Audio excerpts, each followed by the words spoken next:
Every single day, the human population consumes roughly 2 billion cups of coffee. It is the second most traded commodity on the planet, trailing only behind crude oil. The global demand for this specific bean drives billions of dollars of international commerce, powering intense, manic exchanges on trading floors all over the world. Yet the compound we rely on to function each morning evolved for a very different purpose. The caffeine in a coffee plant acts as a highly effective neurotoxin. When an insect takes a bite, the caffeine overloads its nervous system, serving as a natural pesticide. To understand how a botanical defense mechanism came to dominate the global economy, we must look past the trading floors and observe exactly how this chemical hijacks human biology. This animation shows a chemical process governed by a molecule called adenosine. As you expend energy throughout the day, adenosine accumulates and locks into brain receptors, signaling it is time to rest. Caffeine is a molecular mimic with an identical shape. It races to those exact receptors, wedging itself inside to act as a barricade that bounces adenosine away.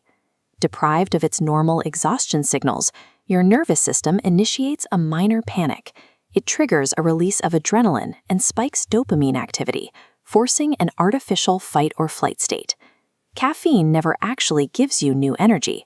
It simply blocks your brain's ability to perceive exhaustion, a molecular trick that allows humans to repeatedly bypass their natural physical limits.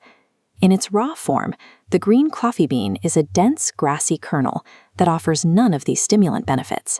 Extreme heat is the catalyst that triggers the Maillard reaction.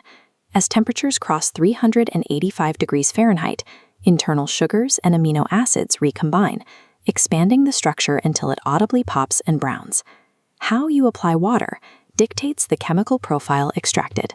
Forcing pressurized, near-boiling water through a tightly packed puck produces a dense, harsh espresso. By contrast, allowing gravity to pull water over coarse grounds traps heavy oils in a filter, leaving a bright, acidic liquid. Preparing a morning cup is a precise, globally standardized chemistry experiment executed millions of times a day.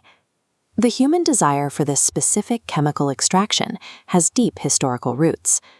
In the highlands of East Africa, traditional Ethiopian ceremonies formalized the practice of roasting wild seeds over an open flame and dissolving them into water.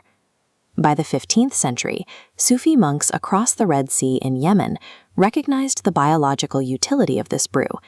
They used its stimulant properties to maintain strict focus through long nights of prayer, transforming local port cities like Mocha into the earliest hubs of the international coffee trade. When the drink reached Europe in the 1600s, it rapidly replaced the weak beer citizens typically drank at breakfast. A newly stimulated population gathered in thousands of coffee houses to debate politics and business, a focused energy that eventually became the strict fuel for the scheduled shifts of the industrial workday.